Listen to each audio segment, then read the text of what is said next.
ശ്വാസകോശം സ്പോഞ്ച് പോലെയാണ് വായു വലിച്ചെടുക്കുവാനായി രൂപപ്പെടുത്തിയത്. പക്ഷേ ചിലർ സിഗരറ്റിൻ്റെ പുക വലിച്ചെടുക്കുവാൻ ലങ്സ് ഉപയോഗിക്കുന്നു. ഇത് നിങ്ങളെ ഒരു രോഗിയാക്കും, ഒരു വലിയ രോഗി. നിങ്ങൾ ഇതുവരെ മാലപ്പടക്കത്തിന് തീ കൊളുത്തിയ പോലെ കുറേ ചോദ്യങ്ങൾ ചോദിച്ചല്ലോ. ആ ചോദ്യങ്ങൾക്ക് ഞാനും തിരിച്ചു ചോദിക്കുകയാണ്. എൻ്റെ സ്കൂട്ടർ മോടിച്ചുകൊണ്ട് പോയതിന് ആദ്യം നിങ്ങൾ സമാധാനം പറയണം. ഞാനൊരു കാര്യം പറഞ്ഞാൽ മറ്റാരോടും പറയില്ലെന്ന് ഭഗവതിയെ മുൻനിർത്തി സത്യം ചെയ്യാമോ? സത്യം. അവൻ വെറും ഒരു കാര്യസ്ഥനല്ല, എൻ്റെ പേരക്കുട്ടിയാണ്. അവൻ നമുക്ക് വേണ്ടി സേവനം ചെയ്തു അല്ലേ? ഇവന്റെ മുതലാളിയെ വഞ്ചിച്ചിട്ടല്ലേ അവൻ നമുക്ക് വേണ്ടി സേവനം ചെയ്ത്?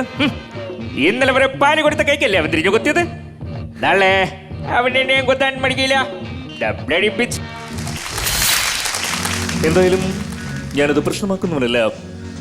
എതിർപ്പ് എനിക്കൊരു വെല്ലുവിളിയാണെന്നുള്ള കാര്യം നിങ്ങൾക്കും അറിയാമല്ലോ. പണത്തിന്റെ ബാധ്യതകൾ തീർന്നാൽ പിന്നെ ഇവിടെ നിന്നാരും കൊച്ചു ത്രേസ്യ തിരിഞ്ഞു വന്നേക്കരുത്. കഴിഞ്ഞു ഈ ജന്മത്തിലെ ബന്ധങ്ങൾ മുഴുവനും. കൊള്ളാം, ഇവനാള് കൊള്ളാം. എന്താ പേര്? പൊന്നപ്പൻ. അതിനിടയ്ക്ക് അങ്ങനെ ഒരു സാധനം ഇറങ്ങിയോ?